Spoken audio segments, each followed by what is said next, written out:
So in this little movie, I'm going to take two textures, an asphalt texture and a soil texture, and blend them so that they have more of a seamless gradient between them. So I'm going to start with the asphalt image, and I'm going to go to Image, Canvas Size, and I'll click the bottom rectangle as if to say I want my asphalt image to be at the bottom, and I'm going to extend the height of this. I'll make it 12 inches, which give me plenty of height. Okay. Now I'm going to jump over to the soil image and select all and copy it and go over to the pebbles and paste. You can see that the clods of dirt here are really a lot larger than the asphalt was, so I just scaled that down, and I'm actually going to kind of layer them on each other like that. Move this over a little with the arrow key. Now for some reason, if I really needed these to both fill the whole frame here, I could do that.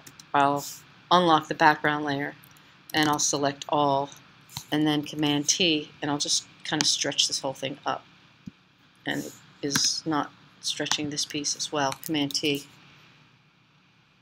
should be. There it goes.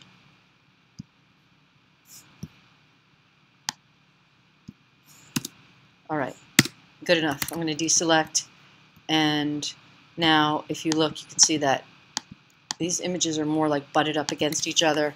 I'm going to take the top one again and stretch it so that it really is covering the bottom one. There we go. And hit return. And just for fun, I'll just crop this down a little bit because it's got extra white. And then lastly, I'm going to lighten the soil image because it's just really, really dark. I think I need it to be a little bit higher in tone. So with that layer, which is the soil layer selected, I'm going to choose Image, Adjustments again, and use Levels again. Same technique I did in the face in the last image, that head image. I'm opening up some of the highlight image so I can see that this is actually soil.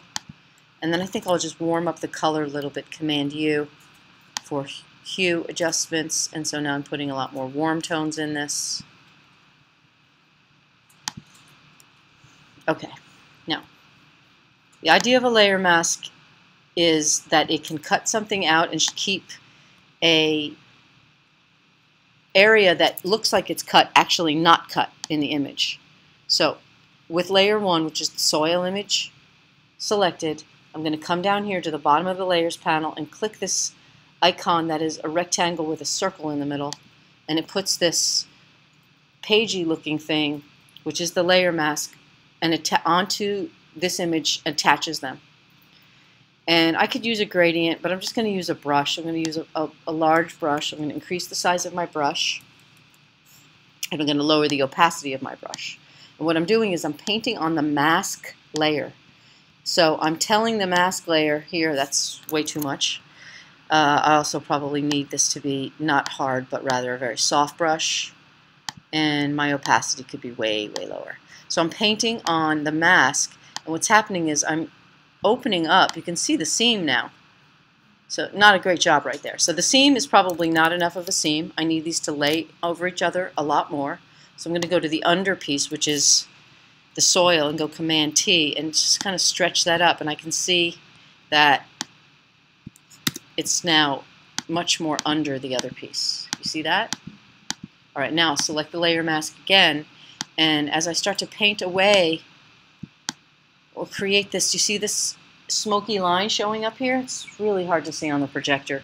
But what that is it's a semi-transparent hole that is letting in, there we go, enough of the background to make it seem like it's blending. And in fact, if I don't have the background or the asphalt image on, and I again am painting on the mask with 15% black, it's as if it is putting a little screen, a little smoke on the layer, and you can see through the smoke. You can see all the way through the smoke, somewhat through the smoke, not at all. So it creates asphalt turning into soil. So that's a layer mask to sort of create that blend between two things. And once you have it and have the proportions right, then you can merge down that layer. So now it's one piece. And again, I could work with the levels here. I've brightened it a lot, but so you can really see what it's doing here. It's a smooth transition between the two. And that is a basic layer mask. I'm just going to undo a few steps here so you can see that's the way it was before. Right? And if I remove, or I should say hide this, you can see there's a semi-transparent edge that's being created by the layer mask. But the image is not erased. This mask is just making it appear so. And that's what the final looked like.